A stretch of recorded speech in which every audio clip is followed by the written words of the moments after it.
సింహరాశి వారికి మార్చి నెలలో ఎటువంటి ఫలితాలు ఉన్నాయి? 2026 మార్చిలో అనుకున్నటువంటి పనులు పూర్తవుతాయా స్వామి? వివాహం అనుకుంటున్నాం, పిల్లలకి చేద్దాం అనుకుంటున్నాం, లేదా వివాహం చేసుకోవాలనుకుంటున్నాం, సంబంధాలు వస్తున్నాయి, ఈసారైనా సంబంధాలు కలుస్తాయా? విద్యలో రాణింపు ఉంటుందా? పోటీ పరీక్షల విజయం వస్తుందా? ఐఎల్స్ రాయాలనుకుంటున్నాను, జిఆర్ఈలో పర్సెంటేజ్ వస్తుందా? విదేశాల్లో శ్రీనివాసం ఉంటుందా? ఇక్కడ నాకు వీసా సమయం అయిపోతుంది, ఇంకో సంవత్సరం ఉంది, ఈ నెలలో ఉద్యోగం వచ్చే అవకాశం ఉందా? ఇలాంటి అనేక ప్రశ్నలకి సమాధానం చెప్పడానికి తప్పకుండా మీకు నేను సహాయపడతాను. మీరు నాకు మన యొక్క ఛానల్ ని 10 మంది చేత సబ్స్క్రైబ్ చేయించి నాకు సహాయం చేయండి. ఇన్స్టాగ్రామ్ ని ఫాలో అవ్వండి. ఫేస్బుక్ లో మీరు తప్పనిసరిగా మన ఛానల్ని మీరు అప్లోడ్ చేయండి.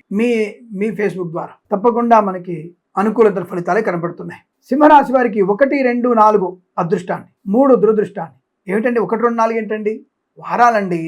1, 2, 4 వారాలు అదృష్టాన్ని, సంపూర్ణ అదృష్టం. మీరు ఆడింది ఆట, పాడింది పాట. 4వ వారంలో ఎదురు కొడుతుంది జాగ్రత్త. అంటే నమ్మిన వాడు మోసం చేయడం, ఆర్థిక నష్టం, అనారోగ్యము, తొందరపాటుతనము, శత్రుభేదము, శత్రువుల వల్ల ఇబ్బంది, మిత్రులు కూడా శత్రువులుగా మారిపోయే అవకాశం.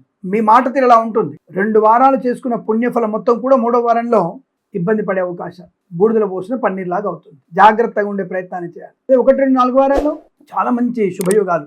ధనము, ఆనందము, ఆరోగ్యము, ఆత్మస్థైర్యము, విద్యాలాభము, ఉద్యోగ లాభము, పోటీ పరీక్షల్లో కానీ, అకాడమిక్ పరీక్షల్లో కానీ మంచి సంపూర్ణ విజయాన్ని సాధించవచ్చు. IELTS, GRE, TOEFL, GMAT, standard పరీక్షల్లో విజయం ఖాయం. పాడి పరిశ్రమ, పౌల్ట్రీ పరిశ్రమ లాభాలు, నర్సరీ తోటలు, పూజా ద్రవ్యాల వ్యాపారం అభివృద్ధి, ఈవెంట్స్ చేసేవారు గొప్ప ఈవెంట్స్ లభించడం, విదేశాలు కూడా ఈవెంట్స్ లభిస్తాయి మీకు. అలాగే మత్స్యకారులకి మత్స్య సంపద, రుజలు, చేపల చెల్ల వారికి లాభాలు, సూపర్ మార్కెట్, కిరాణా వ్యాపారంలోను, రైతన్నలకి, పూలు పలుకురాయలు పండించే వారికి, మినపగుళ్ళు, చింతపండు, బెల్లము, మిర్చి, పత్తి పరిశ్రమ, ఇవన్నీ కూడా మీకు మంచి లాభాన్ని కలిగించే అవకాశం. ధన, కనక, వస్తువాహన ప్రాప్తి, వివాహాది నిశ్చయతాంబుల లాభము, కుటుంబపరమైన అభివృద్ధి ఖాయము, కోర్టు వివాదాలు సమసిపోవడం, మంచి ఆస్తి పంపకాల్లో అనుకూలత.